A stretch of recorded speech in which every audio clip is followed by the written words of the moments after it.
Hello dear students, welcome again. And this lecture is going to be very important because we are going to discuss electrostatic fields or electric field, which is the most important part of electrostatic till now.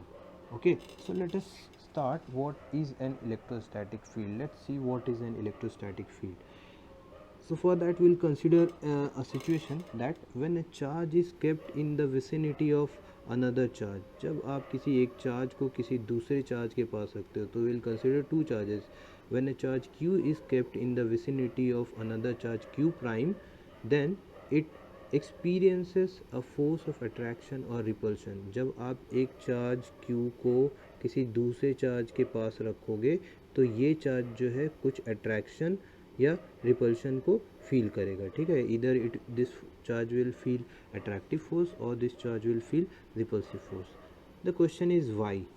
It's because there is some region around this charge जहाँ पे जब कोई दूसरा charge आएगा तो इस charge को इस चार्ज का प्रेजेंस वहाँ पे एक्सपीरियंस होगा. और ये प्रेजेंस वो कैसे एक्सपीरियंस करेगा? बाय फोर्स ऑफ अट्रैक्शन और रिपल्शन. इसी रीजन को कहा जाता है इलेक्ट्रिक फील्ड. सो यहाँ पे मैंने वो चीज़ लिखी हुई है, this force is due to electric field set up by charge q prime. Q prime जो इलेक्ट्रिक फील्ड सेटअप करेगा या क्यू प्राइम जो जहाँ पे है उसके आसपास का जो रीजन है, जो फील्ड है, वो उसकी वजह से चार्ज क्यू के ऊपर फोर्स लगेगा वहाँ पे.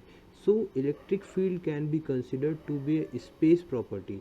वैसे तो अब आप सब जो हैं इस समय जो आज का टाइम है, इतना हाईली कॉम्पिटिटिव एनवायरनमेंट है, इसमें सब लोगों को काफ़ी चीज़ें पता रहती हैं. तो instead of saying space only, space time कहा जा सकता है. ठीक है, space time.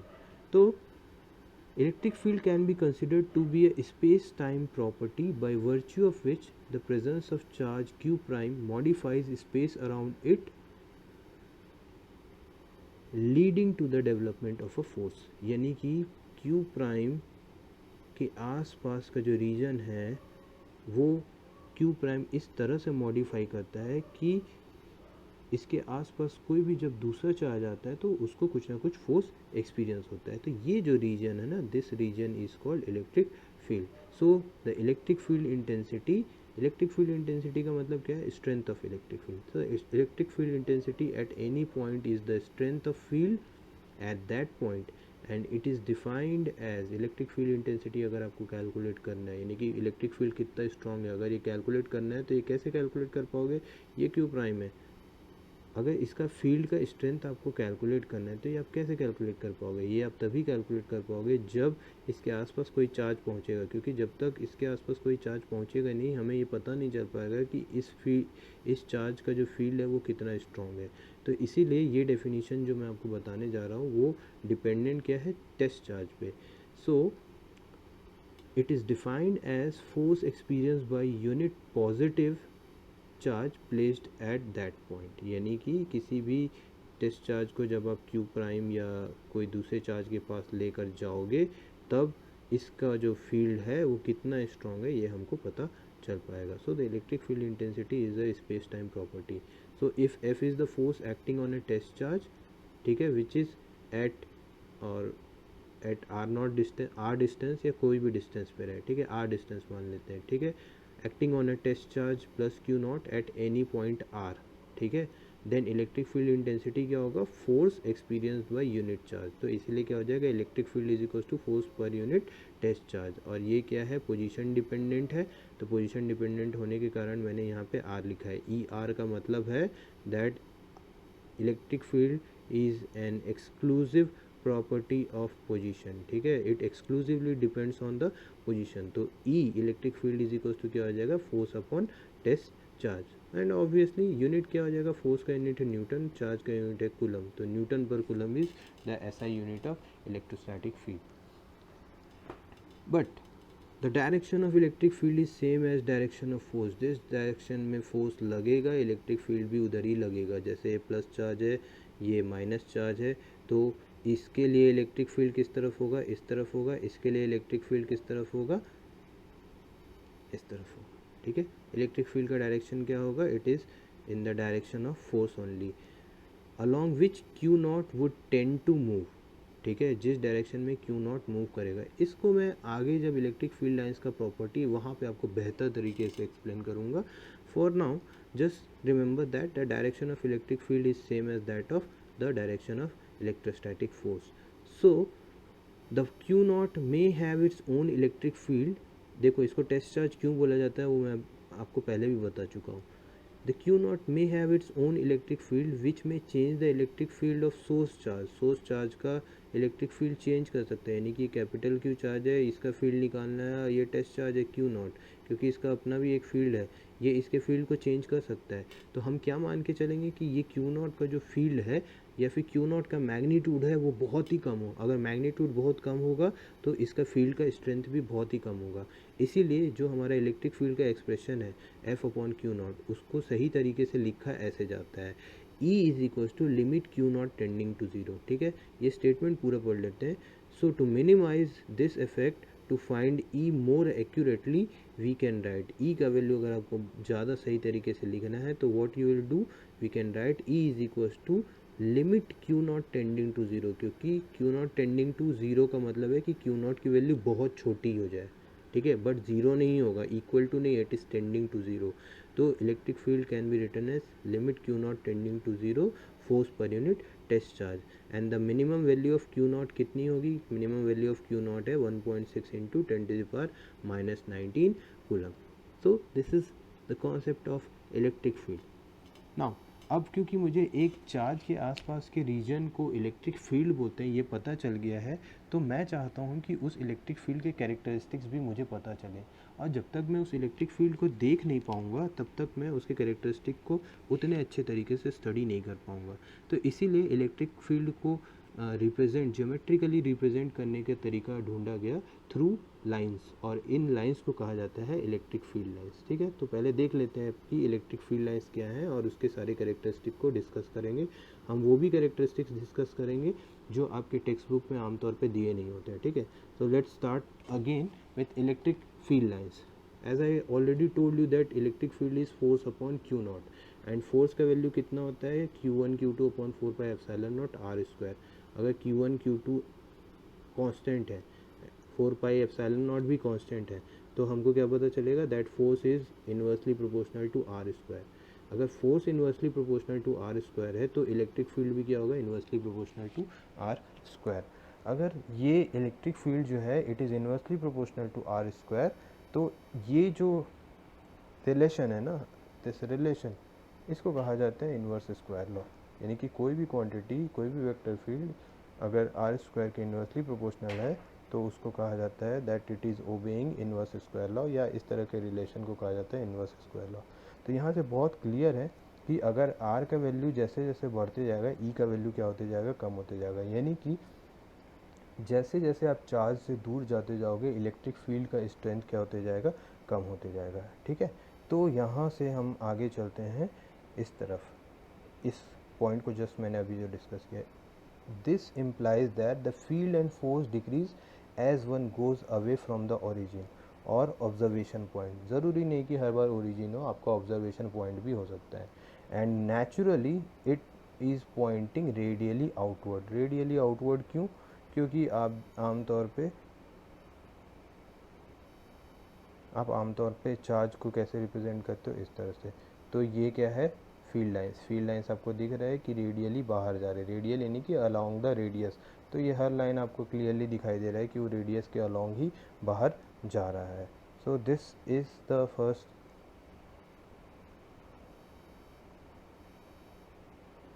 First pre requisite information about the electric field lines. ठीक है, नाउ ये जो मैंने लिखा है ये क्या था, this is the mathematical expression, but what we want to do is, मैं चाहता हूँ कि मैं उसको ज्योमेट्रिकली एनालाइज करूँ, and this geometrical visualization is called electric field lines. So what are electric field lines? Electric field lines actually तो exist नहीं कर रहे, उनको कौन बना रहा है, हम बना रहे हैं। तो basically electric field lines are imaginary lines और curves drawn through a region of space time so that it's tangent at any point। यानी कि आप जब इलेक्ट्रिक फील्ड लाइंस बनाओगे तो उसके किसी भी पॉइंट पे जब आप टेंजेंट बनाओगे तो tangent at any point is in the direction of electric field vector eight that point. किसी भी पॉइंट पे जब आप टेंजेंट बनाओगे तो उस पॉइंट पे वो टेंजेंट जो है इलेक्ट्रिक फील्ड का डायरेक्शन को बताएगा। तो ये है इलेक्ट्रिक फील्ड का डेफिनेशन, जनरल डेफिनेशन।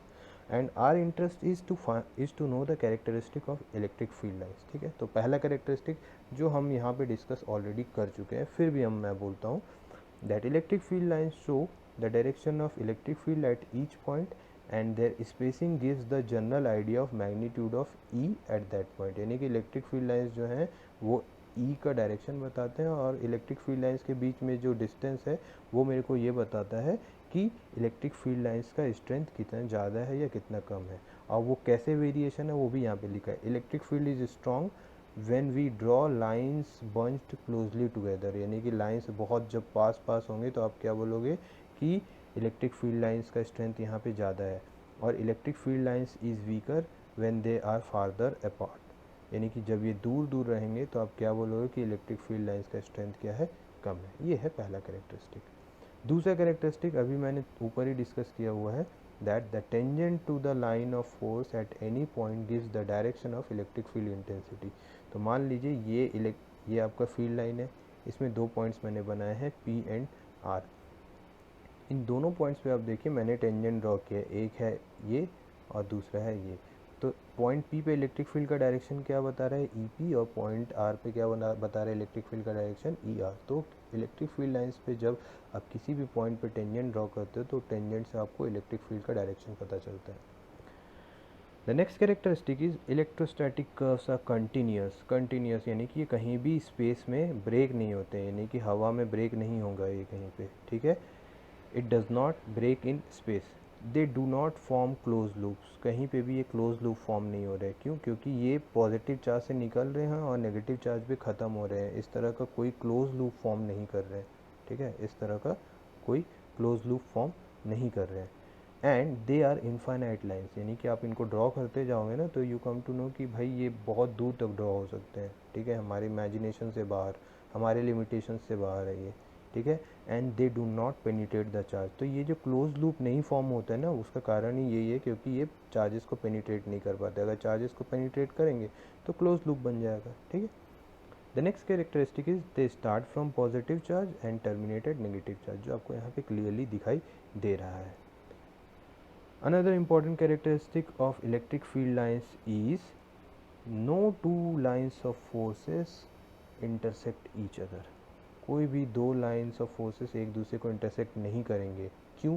क्योंकि जब ये दोनों एक दूसरे को इंटरसेक्ट करेंगे तो किसी एक पर्टिकुलर पॉइंट पे जब आप टेंजेंट बनाओगे तो दोनों कर्व्स पे टेंजेंट का डायरेक्शन अलग अलग होगा। यानी कि एक ही इलेक्ट्रिक फील्ड का एक पॉइंट पे दो अलग अलग डायरेक्शन पॉसिबल ही नहीं है। तो it is impossible and that is the reason कि ये दोनों लाइन्स जो इलेक्ट्रिक फील्ड लाइन्स है दे do not intersect each other. ठीक है, द नेक्स्ट कैरेक्टरिस्टिक इज़, मैं इन कैरेक्टरिस्टिक्स को जल्दी जल्दी थोड़ा बताता हूँ क्योंकि ये नॉर्मल कैरेक्टरिस्टिक है, इसमें बहुत ज़्यादा हमको समझने जैसी कोई बात यहाँ पे है नहीं। ठीक है, जो समझने जैसी बात है वो मैं आपको बता रहा हूँ।